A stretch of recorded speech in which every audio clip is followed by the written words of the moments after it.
आज हम आप लोगों के साथ ग्रामीण विकास की आवश्यकताओं पर चर्चा करना चाहेंगे। भारत की आज़ादी के बाद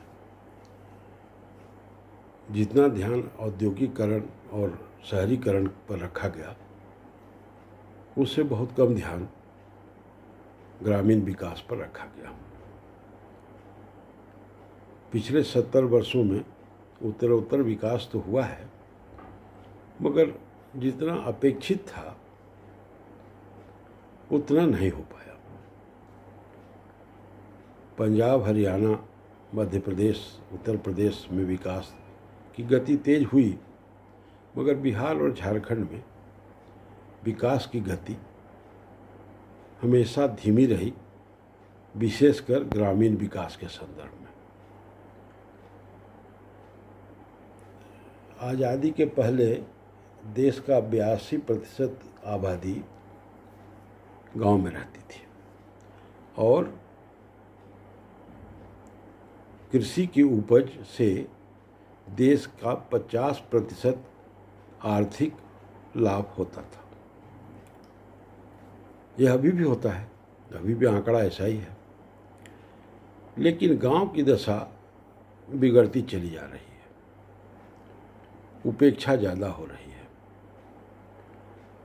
अब इतिहास की तरफ मैं नहीं जाना चाहता। अब अभी वर्तमान में क्या आवश्यकता है और क्या किया जा रहा है और ग्रामीण लोग इसका लाभ कैसे ले सकते हैं, बस इसी पर मैं थोड़ी देर आपसे चर्चा करूँगा। तो गांव का तकरीबन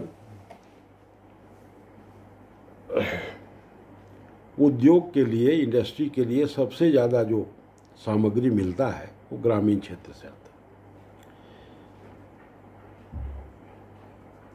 औद्योगिक जनसंख्या जो बढ़ रही है वो तभी उचित माना जाएगा जब उसके साथ साथ ग्रामीण जनसंख्या का भी उत्तरोत्तर विकास होगा। शहरी और गांव के लोगों में विकास से संबंध में दूरी बढ़ती ही चली जा रही है। इस पर ध्यान देना होगा। तो ग्रामीण विकास हेतु 4 बिंदुओं पर मुख्य ध्यान देना आवश्यक है। पहला, संपूर्ण ग्रामीण का विकास संस्कृति, अर्थव्यवस्था, तकनीक, स्वास्थ्य संबंध सबों पर विकास योजना को लागू करना होगा जमीन पर, तब जाकर विकास होगा। ग्रामीण जनसंख्या के जीवन स्तर में सुधार करना होगा, जो अभी तक नहीं किया जा रहा है। ग्रामीण युवा, बच्चों और महिलाओं पर विशेष कार्यक्रम चलाना होगा। अभी कुछ कार्यक्रम चल रहे हैं, लेकिन वो संपूर्ण नहीं है। और ग्रामीण क्षेत्र में जो मानव संसाधन हैं, जो लोग हैं, उनके शक्ति को बढ़ाना होगा ताकि गांव के विकास का काम सुचारू रूप से चल सके। ये कैसे कर सकते हैं? यहाँ पर पेयजल, शिक्षा, यातायात, बिजली, संचार, इस तरह की बुनियादी सुविधा देनी होगी। पंचायत, सहकारी समिति, डाक सेवा, बैंक, ऋण व्यवस्था, इन सबों को सुदृढ़ करना होगा। गांव के हस्त कौशल को बढ़ावा देना होगा। अब सब इंडस्ट्रियल सामान आ रहा है, उसके जगह गांव से विकास करना होगा। जैसे लोहार, कुम्हार, बढ़ई, बुनकर, इन सबों को हस्त कौशल को प्रोत्साहन देना होगा। इसे करने के लिए लोकल समिति बनानी होगी और फिर से ग्रामीण विकास के बारे में चिंता और चिंतन करना होगा। कृषि और पशुपालन पर विशेष ध्यान देना होगा, जो छूट गया है। गैर मजरूआ और टाण भूमि जो है, उस पर भी ध्यान देना होगा।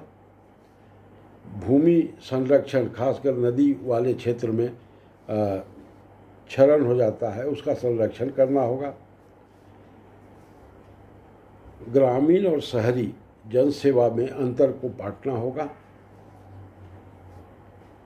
ग्रामीण जन सहभागिता को बढ़ावा देना होगा और राज्य और देश के विकास के साथ उसको जोड़ना होगा। ग्रामीण आबादी के लिए वहीं का रोजगार सृजन करना होगा, गांव में ही, शहर में नहीं।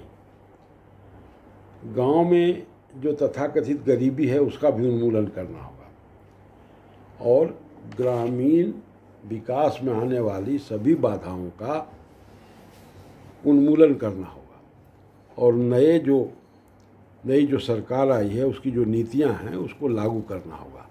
अब वो कौन नीतियां हैं इसके विषय में हम दूसरे एपिसोड में चर्चा करेंगे। धन्यवाद।